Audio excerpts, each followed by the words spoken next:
नाशिक शहरातील जय भवानी रोड परिसरात सोमवारी सकाळी घडलेली एक धक्कादायक पण तितकीच धाडसी घटना सध्या चर्चेचा विषय ठरत आहे।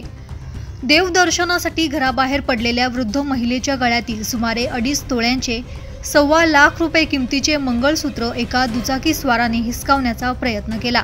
मात्र चोरट्याच्या या कृतीनंतर वृद्ध महिला आणि त्यांची भाऊजाई यांनी आरडाओरड करत जबरदस्त धाडस दाखवत त्यांचा पाठलाग केला आणि थेट झडप घालत चोरट्याला दुचाकीसह खाली पाडलं।